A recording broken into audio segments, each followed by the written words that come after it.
Dear students, आज हम लोग मैकेनिक्स का एक बहुत ही इम्पोर्टेंट टॉपिक है डिपेंडेंट मोशन, वो डिस्कस करते हैं।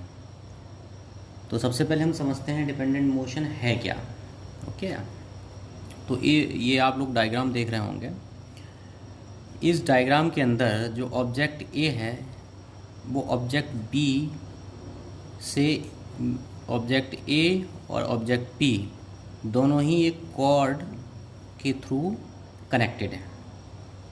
दोनों जो हैं एक कॉर्ड के थ्रू कनेक्टेड हैं और जो कॉर्ड है वो पुली के ऊपर से मूव करती हुई पास हुई है ए से बी। तो अगर जो मैं इस ब्लॉक बी को राइट डायरेक्शन में मूव करता हूँ तो ब्लॉक ए जो है अपवर्ड डायरेक्शन में मूव करेगा, और अगर बी को मैं लेफ़्ट डायरेक्शन में मूव करता हूँ तो ए जो है डाउनवर्ड डायरेक्शन में मूव करेगा। यानी कि इससे ये पता लगता है कि the motion of object A and B are connected or dependent on each other. A और बी की जो मोशन है वो एक दूसरे पे डिपेंड कर रही है, इससे ये समझ में आ रहा। तो इस तरह की जो मोशन है उसे हम डिपेंडेंट मोशन कहते हैं। मतलब डिपेंडेंट मोशन वो मोशन है जिसमें दो ऑब्जेक्ट किसी कॉर्ड की हेल्प से एक दूसरे से बंधे हुए हैं, तो उस तरह की मोशन को क्या कहेंगे? Dependent motion. तो इस डिपेंडेंट मोशन में होगा क्या कि जो वेलोसिटी ऑफ ऑब्जेक्ट ए है वो ऑब्जेक्ट बी से रिलेटेड होगी और ऑब्जेक्ट ए का एक्सेलरेशन भी बी से रिलेटेड होगा और डिपेंड करेगा। तो हमें ये देखना है कि उन दोनों में क्या रिलेशन होगा और कैसे ये रिलेशन निकालेंगे, ये डिपेंडेंट मोशन में हम लोग सीखेंगे।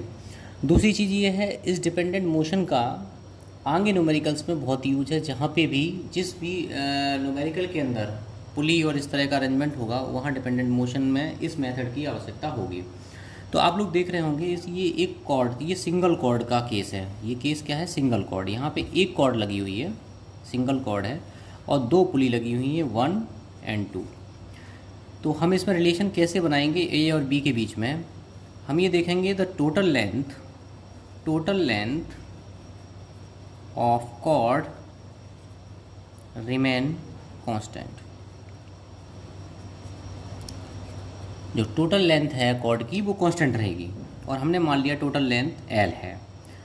तो टोटल लेंथ एल आप कैसे निकालेंगे? ये मैंने डिस्टेंस यहाँ से यहाँ तक डी मानी है, ऑब्जेक्ट ए की जो पुली है वहाँ तक एक्स ए डिस्टेंस मानी है रेफरेंस पॉइंट से, और इस रेफरेंस पॉइंट से सेम रेफरेंस पॉइंट से बी ऑब्जेक्ट की डिस्टेंस एक्स बी मानी है। तो हमें रिलेशन निकालना है एक्स ए एक्स बी में in the term of length. तो कॉर्ड की लेंथ देखते हैं तो क्या होगा? डी प्लस एक्स ए, फिर हम इस साइड पे पहुँचे, इस लेंथ को निगलेक्ट करते हैं, X A plus X B is equal total length of the object. तो क्या हो गया? D plus 2x A plus X B is equal to total length of the object, where D is the constant. D कोई constant है। अब इसे differentiate करते हैं तो कांस्टेंट 0 हो जाएगा। 2dx A divide by D T plus D X B divide by D T is equal to 0। ठीक है, ये क्या हो गया? 2 of velocity of object A plus velocity of object B is equal to 0। तो velocity of object ए और B एक दूसरे पे डिपेंडेंट है। ओके, इसके बाद हम इसे अगेन डिफ्रेंशिएट करते हैं। 2 D B A divide by D T plus D B B divide by D T is equal to 0। तो यहाँ से 2 of acceleration of object A acceleration of object B is equal to 0। तो यहाँ से acceleration आप find out कर सकते हैं। ये केस जो है सिंगल कॉर्ड का केस है। ओके, तो सिंगल कॉर्ड के केस को हम किस तरह से टैकल करेंगे ये आप लोगों ने देख लिया, और कैसे ए और बी में हम रिलेशन निकालेंगे। ओके, अब हम देखते हैं कि अगर दो कॉर्ड लगी हुई हैं, फॉर एग्जांपल के तौर पे जैसे इस न्यूमेरिकल के अंदर देखो, यहाँ पे दो कॉर्ड है। एक तो कॉर्ड ये है इस तरह से यहाँ तक 1, इसकी लेंथ मैंने L1 मान ली। दूसरी कॉर्ड ये है, इसकी लेंथ मैंने L2 मान ली। अब इसमें दो कॉर्ड लगी हैं और पुली कितनी लगी हैं? 1 2 3, 3 पुली लगी हैं। अब इसमें हमें रिलेशन ए और बी के बीच में कैसे फाइंड आउट करना है? ए और बी के बीच में वेलोसिटी और एक्सेलरेशन में रिलेशन फाइंड आउट करना है। तो हम कैसे फाइंड आउट करेंगे? तो हम सेम तरीका यूज़ करेंगे। दोनों कॉर्ड की लेंथ सेम रखेंगे। तो पहले कॉर्ड की लेंथ देखते हैं क्या है। यहाँ से यहाँ तक हमने एक्स से मान ली, रेफरेंस पॉइंट लाइन ये मान ली, डी कांस्टेंट है, उसे लेना ना लेना एक ही बात है। तो हमने पहले वाली कॉर्ड की लेंथ ये होगी, ठीक है। तो एक्स से प्लस यहाँ से यहाँ तक डिस्टेंस x1 प्लस यहाँ से यहाँ तक डिस्टेंस x1, ठीक है, इक्वल टू L1।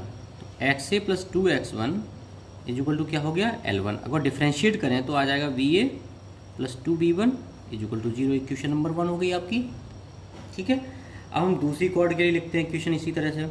तो दूसरी कॉर्ड के लिए लेंथ आपकी ये है, ये वाली लेंथ है प्लस ये लेंथ है। तो मैंने रेफरेंस पॉइंट से ये x1 मानी है, ये xb मानी है।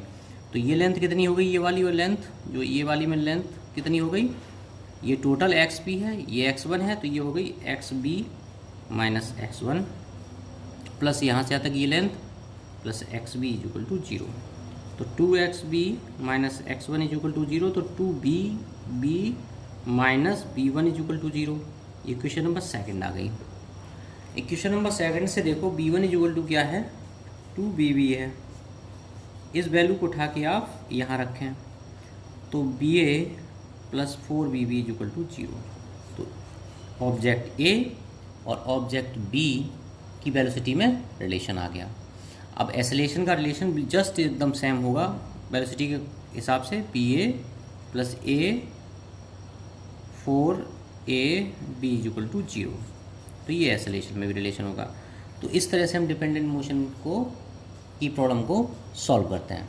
आप लोग ध्यान रखें कि डिपेंडेंट मोशन बहुत ही इंपॉर्टेंट है, इसलिए आप इस चीज़ को अच्छे से समझ लें। आगे जो न्यूमेरिकल्स होंगे कुछ थोड़े डिफ़िकल्ट टाइप न्यूमेरिकल हैं कॉर्ड से रिलेटेड, वो हम सॉल्व कराएंगे, तो उसमें इसकी ज़रूरत पड़ेगी। जो कानेटिक्स और डायनेमिक्स का जो पार्ट है और कानेमेटिक्स का पार्ट है, जब सॉल्व कराएंगे तो इस चीज़ की ज़रूरत पड़ेगी, इसलिए इस कॉन्सेप्ट को ढंग से क्लियर कर लें। Thank you.